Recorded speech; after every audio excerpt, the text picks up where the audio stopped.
నమస్కారం, నా పేరు బాల. బీసీఎన్ న్యూస్ కి స్వాగతం. ముందుగా ముఖ్యాంశాలు.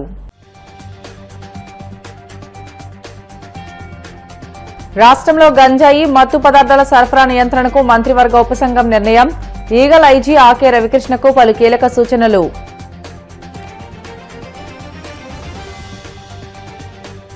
రాష్ట్రంలో రైతాంగానికి అన్యాయం జరుగుతుందని జగన్, వైసీపీ నేతలు తప్పుడు ప్రచారం చేస్తున్నారు.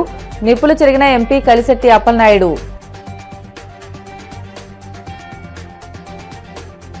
సీఎం చంద్రబాబు అధ్యక్షతన జరిగిన సమావేశంలో పలు కీలక నిర్ణయాలకు కేబినెట్ ఆమోదం. వివరాలు మీడియాకు వెల్లడించిన మంత్రి పార్థసారథి.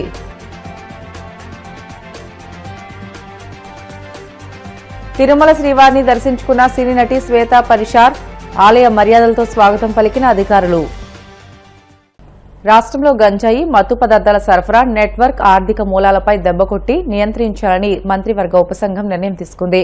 ఈ మేరకు ఈగల్ ఐజీ ఆకే రవికృష్ణకు పలు కీలక సూచనలు చేసింది. ఉండవల్లిలోని ముఖ్యమంత్రి క్యాంపు కార్యాలయంలో హోంమంత్రి వంగలపూడి అనిత నేతృత్వంలో మంత్రులు లోకేష్, కొల్లు రవీంద్ర, సత్యకుమార్, గుమ్మిడి సంధ్యారాణితో కూడిన కమిటీ సమావేశమైంది.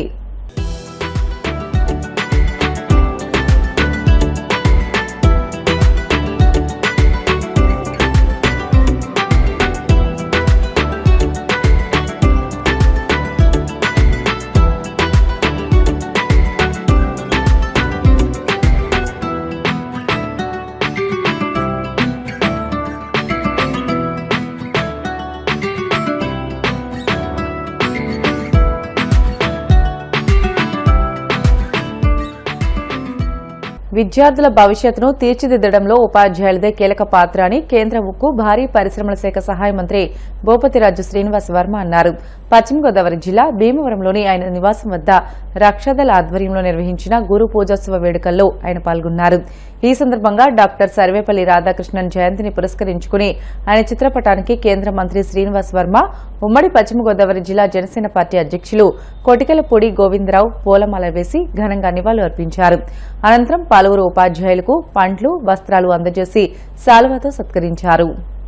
ఉపాధ్యాయులు కాకుండా నియోజకవర్గంలో కూడా అందరు ఉపాధ్యాయులతో కూడా వారు ఈ సత్కారం చేయడం జరుగుతుంది. ఒక విద్యార్థి యొక్క భవిష్యత్తును తీర్చిదిద్దేటువంటి విషయంలో కీలకమైనటువంటి పాత్ర, భూమిక పోషించేది ఉపాధ్యాయుడు. ఒక తరం అభివృద్ధి చెందాలంటే, సరైన మార్గంలో ప్రయాణం చేయాలి అంటే ఉపాధ్యాయుడి యొక్క పాత్ర చాలా కీలకమైంది అనేటువంటి విషయాన్ని మనంతా కూడా గ్రహించాలి. ప్రతి విద్యార్థికి కూడా ఒక లక్ష్యం ఉంటుంది. ఆ విద్యార్థికి ఉన్నటువంటి లక్ష్యం చేరుకోవాలి అంటే దానికి కేంద్ర బిందువు ఉపాధ్యాయుడు కావాలి అనేటువంటి విషయాన్ని ఉపాధ్యాయులు గ్రహించాలి. విద్యార్థులు తన తాలూకు లక్ష్యాన్ని నిర్దేశించుకునేటువంటి సమయంలో కొంతమంది ఉపాధ్యాయుల యొక్క ప్రభావం ఆ విద్యార్థి మీద ఉంటుంది అనేటువంటి విషయంలో ఏమాత్రం కూడా అనుమానం లేదు. ఉపాధ్యాయుడు యొక్క ప్రవర్తన సక్రమంగా ఉండాలి. ముందుగా విద్యార్థులకి ఆదర్శప్రాయంగా ఉండాలి. ఉపాధ్యాయుడి యొక్క ప్రవర్తన ప్రతి విద్యార్థికి కూడా గుర్తుంచుకునేటువంటి ఉపాధ్యాయులు కొందరు ఉంటారు. ఈవేళ ప్రపంచంలో ఎవరైనా ఏ స్థాయికి చేరినా ప్రతి ఒక్కరూ చెప్పేది, నేను ప్రాథమిక పాఠశాలలో ఉండగా, నేను ఉన్నత పాఠశాలలో ఉండగా, లేకపోతే నేను ఫలానా కళాశాలలో ఉండగా ఫలానా టీచర్ తాలూకు, ఫలానా ఉపాధ్యాయుడి తాలూకు ప్రభావం నా మీద ఉన్నది, వారి కారణంగానే నేను ఈరోజు ఈ స్థాయికి చేరుకున్నాను అనేటువంటి విషయం చెప్తూ ఉంటాను. దీన్ని బట్టి ఉపాధ్యాయుడి యొక్క పాత్ర ఏదైతే ఉంది చాలా పవిత్రమైంది. వృత్తులు అనేకం ఉంటాయి, అనేక ఉద్యోగాలు కూడా ఉంటాయి రకరకాల రంగాల్లో. కానీ ఒక మంచి అనుభూతిని మిగిల్చేటువంటి వృత్తి ఉపాధ్యాయుడు అనేటువంటి విషయం కూడా ఉపాధ్యాయులు గుర్తుపెట్టుకో. మీరు మీ దగ్గర శిక్షణ పొందినటువంటి విద్యార్థులు సమాజంలో ఉత్తమమైనటువంటి అధికారులుగా, అలాగే చాలా ప్రముఖులుగా స్థిరపడినప్పుడు, నేను మీ విద్యార్థిని అని వారు మీ దగ్గరకు వచ్చి చెప్పుకున్నప్పుడు, లేకపోతే బయట సమాజంలో చెప్పుకునేటప్పుడు మీరు పొందేటువంటి ఆనందం వర్ణాతీతం. కాబట్టి ఉపాధ్యాయులంతా కూడా విద్యార్థులను హక్కును చేర్చుకోవాలి. ఒక విద్యార్థి యొక్క భవిష్యత్తును తీర్చిదిద్దేటువంటి విషయంలో తల్లిదండ్రుల కన్నా కూడా ఎక్కువ పాత్ర పోషించేది ఉపాధ్యాయులు. కాబట్టి ఈవేళ ఎవరైతే సత్కరింపబడ్డటువంటి ఉపాధ్యాయులు ఉన్నారో, అదేవిధంగా మిగతా అందరూ ఉపాధ్యాయులు కూడా ఏదైతే డాక్టర్ సర్వేపల్లి రాధాకృష్ణన్ గారి జయంతిని మనం ఉపాధ్యాయ దినోత్సవంగా జరుపుకోవడం జరుగుతుంది సెప్టెంబర్ 5ని. ఈ ఉపాధ్యాయ దినోత్సవం సందర్భంగా ఉపాధ్యాయులు అందరూ కూడా తమ యొక్క బాధ్యతని ఒకసారి గుర్తు చేసుకోవాలి. తమ యొక్క బాధ్యతని వేళ గుర్తు తెచ్చుకుని మరి రాబోయేటువంటి రోజుల్లో వృత్తి ధర్మంలో మరింత ఉన్నతమైనటువంటి ఆశయాలతో పనిచేస్తారని ఆశిస్తున్నాను. రాష్ట్రంలో రైతాంగానికి అన్యాయం జరుగుతుందని మాజీ సీఎం జగన్ వైసీపీ నాయకులు తప్పుడు ప్రచారం చేస్తున్నారని ఎంపీ కలిశెట్టి అప్పలనాయుడు ధ్వజమెత్తారు. ఈ నెల 9న రైతుల కోసం వైసీపీ నేతలు నిరసన కార్యక్రమాలు చేస్తామంటున్నారని, వారంతా రైతులను మోసం చేసిన జగన్ ఇంటి దగ్గర నిరసనలు చేపట్టాలని అన్నారు. గత 5 ఏళ్లలో యూరియా విత్తనాలను బ్లాక్ చేసిన జగన్ తన మేనమామ ఫ్యాక్టరీలకు తరలించారని అన్నారు. ఫేక్ వార్తలు సృష్టించడంలో జగన్మోహన్ రెడ్డి దిట్ట అని అన్నారు. కూటమి ప్రభుత్వం అన్ని వర్గాలకు సముచిత స్థానం ఇస్తుందని, ప్రజలు ఆనందపడే విధంగా పాలన జరుగుతుందని అన్నారు. వైసీపీ ప్రభుత్వం ఉత్తరాంధ్రను పూర్తిగా నిర్లక్ష్యం చేస్తుందని, వైసీపీ నాయకుల మాటలు దెయ్యాలు వేదాలు వల్లిస్తున్నట్లుగా ఉన్నాయని దుయ్యబట్టారు. చంద్రబాబు నాయుడు గారు సూచన మేరకు ఇమీడియట్ గా యూరియాని ఇవ్వడం జరిగింది. అందరికి అందుబాటులో ఉంది, ఎక్కడ ఎటువంటి ఇబ్బంది కలగలేదు. కానీ ఇబ్బంది ఉన్నట్లు సృష్టించే ప్రయత్నం చేస్తున్నారు. దానిని ప్రజలు గమనిస్తున్న విషయాన్ని కూడా తెలియజేసుకుంటాను. ఒక ఫేక్ న్యూస్ సృష్టించి, ఒక ఫేక్ ప్రోగ్రెస్ ని సృష్టించి ఏదో జరిగిపోతుందండి. ఎందుకంటే వీళ్ళకి కడుపు అంటే ఓ పక్క ఐటీ హబ్ గా మనకి ఉత్తరాంధ్రకి విశాఖ నగరాన్ని ఎంపిక చేసుకొని ఇటు చంద్రబాబు నాయుడు గారు, పవన్ కళ్యాణ్ గారు, బీజేపీ నాయకత్వం, నారా లోకేష్ గారు, ఐటీ మంత్రి గారు వీళ్ళందరూ ఒక మంచి ఆలోచనతో ఉత్తరాంధ్రకి మంచి ఆర్థిక రాజధానిగా పరిపుష్టిగా ఇవ్వాలని ఒక ఐటీ హబ్ ని ప్రారంభం చేసి ఒక రకమైన ఆలోచన ముందుకెళ్తున్న తరుణంలో డైవర్షన్ చేయడానికి ఒక ఆలోచన, ఒక ఉత్తరాంధ్రే కాదు రాయలసీమ అవ్వచ్చు, కోస్తాంధ్ర అవ్వచ్చు, అన్ని ప్రాంతాల్లో కూడా అన్ని రకాల అభివృద్ధి చేయాలని వాళ్ళు ప్రయత్నం చేస్తున్నప్పుడు ఇది చేస్తున్న ప్రయత్నం కూడా చూడాలి. మేము మొన్ననే యూరియా కూడా కొత్త లేకుండా మనకు రావడం జరిగింది. ప్రతి ఒక్కరు కూడా చెప్పాం, ఛాలెంజ్ కూడా చేస్తాం. మా వ్యవసాయ శాఖ మంత్రి అచ్చెన్నాయుడు గారు కూడా చెప్తున్నారు, మా ముఖ్యమంత్రి చెప్తున్నారు, ఎమ్మెల్యే చెప్తున్నారు, మంత్రులు చెప్తున్నారు, ఎంపీలు చెప్తున్నారు. ఏ రైతైనా సరే వచ్చి నేరుగా మా అధికారులకు కానీ, కలెక్టర్ గారికి కానీ, లేకపోతే మాకు కానీ ఫిర్యాదు చేస్తే ఖచ్చితంగా మేము ఆ యూరియాని సరఫరా చేసే సిద్ధంగా ఉన్నామని చెప్పాం. కానీ రాజకీయం చేయడానికి చేస్తున్న ప్రయత్నాలు కూడా చూస్తున్న విషయాన్ని కూడా మీ ద్వారా మేము తెలియజేసుకుంటున్నాం. గతంలో నేనైతే వైకాపా నాయకులకు మాట చెప్తున్నాను, జగన్మోహన్ రెడ్డి చేసిన విధ్వంసం, ఉత్తరాంధ్రతో పాటు రాష్ట్రం విధ్వంసం భావితరాలకి సంపద లేకుండా చేసే విషయాన్ని కూడా మీరు గుర్తుపెట్టుకోవాలి. అదే సమయంలో ఆయన దోపిడీకి, ఆయన మనోభావాలు, ఉద్యోగ వర్గాలు కానీ, లేకపోతే రాజకీయ వర్గాలు కానీ, వ్యాపార వర్గాలు కానీ, లేకపోతే మంచి ఒక ఉన్నతమైన కుటుంబాల మనోభావాలు కూడా దెబ్బతీసే వ్యవహరించారు. అందుకే ఇప్పటికైనా పదవి పోయినా సరే ఆయన జ్ఞానోదయం కలగలేదు. ఇప్పటికి కూడా ప్రజలతో ఎలాగుండాలని కూడా ఆలోచన లేదు.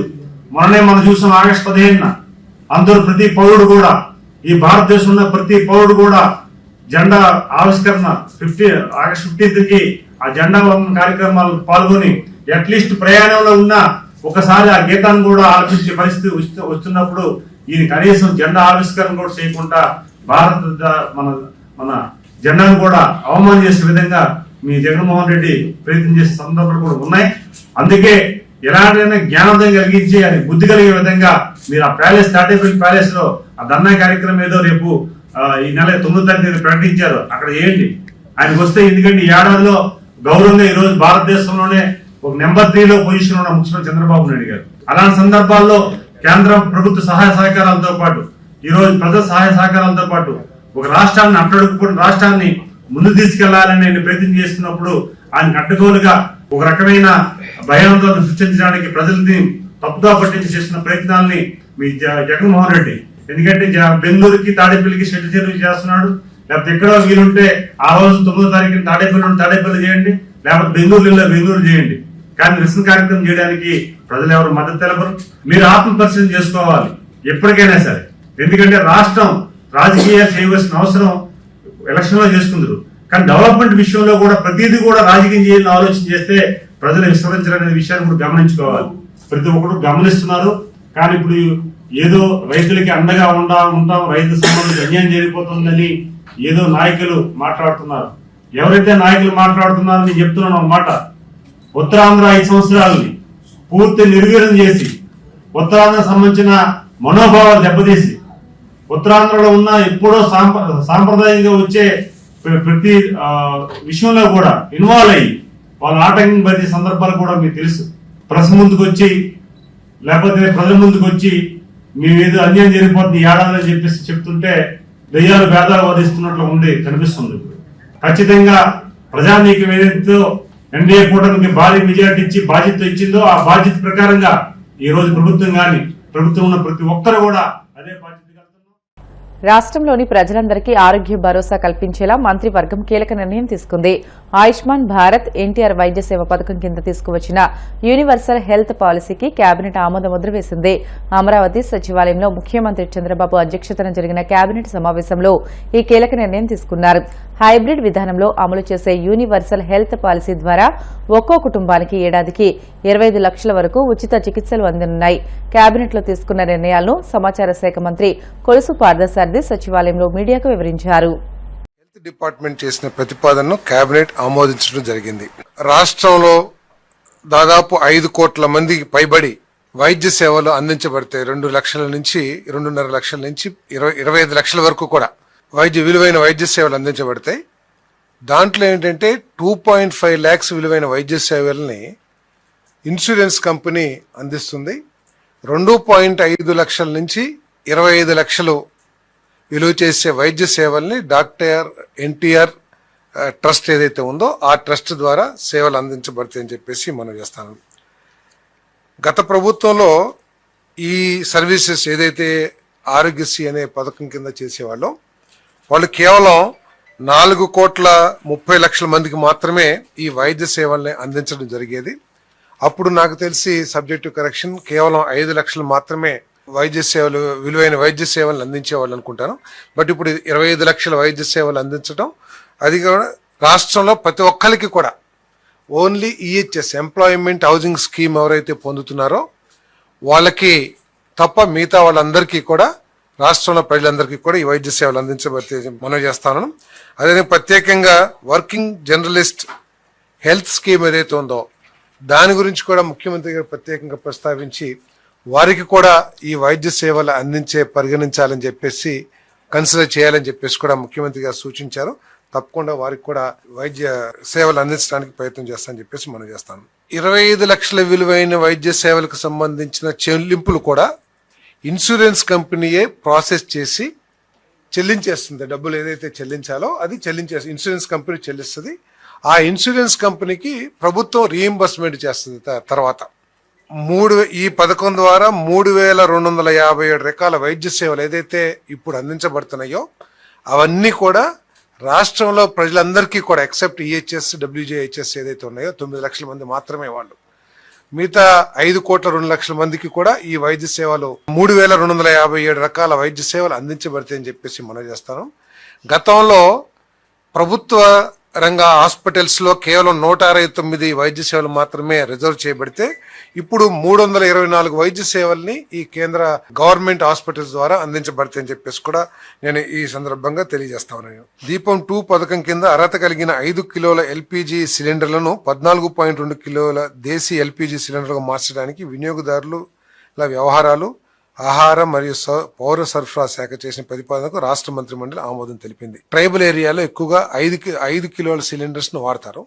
దాన్ని 14.2 కిలోల సిలిండర్స్ గా మార్చి దానికి ఏదైతే దీపం 2లో మనం సబ్సిడీ ఇస్తున్నామో, కేంద్ర ప్రభుత్వం సబ్సిడీ ఇస్తుందో వాటన్నిటిని కూడా వాళ్ళకి ఎక్స్టెండ్ చేయమని చెప్పేసి నిర్ణయం తీసుకోవడం జరిగిందని చెప్పేసి ఈ కేబినెట్ మీటింగ్ లో ప్రత్యేకంగా మీ అందరికీ తెలిసిందే జీఎస్టీని కేంద్ర ప్రభుత్వం సవరించడం, 4 స్లాబ్ల విధానాన్ని 2 స్లాబ్ల విధానానికి తీసుకురావటం, ఈ స్లాబ్ రేట్స్ ను కూడా తగ్గించటం, ఇవన్నీ కూడా దేశంలో వ్యాపారాన్ని పెంచడమే కాకుండా పేదల మీద ప్రజల మీద ఆర్థిక భారాన్ని కూడా తగ్గించే విధంగా నిర్ణయం తీసుకున్నందుకు మరి వ్యాపారవేత్తల మీద కానివ్వండి వ్యాపారాల మీద కూడా ఆర్థిక భారాన్ని తగ్గించే విధంగా తీసుకున్న నిర్ణయానికి ఆంధ్రప్రదేశ్ కేబినెట్ గౌరవ ముఖ్యమంత్రి శ్రీ చంద్రబాబు నాయుడు గారి ఆధ్వర్యంలో ప్రత్యేకంగా అభినందించడం జరిగిందని చెప్పేసి కూడా ఈ సందర్భంగా బ్రిటన్లో షార్ట్ బ్రేక్ తీసుకుందాం. స్టివితాజ్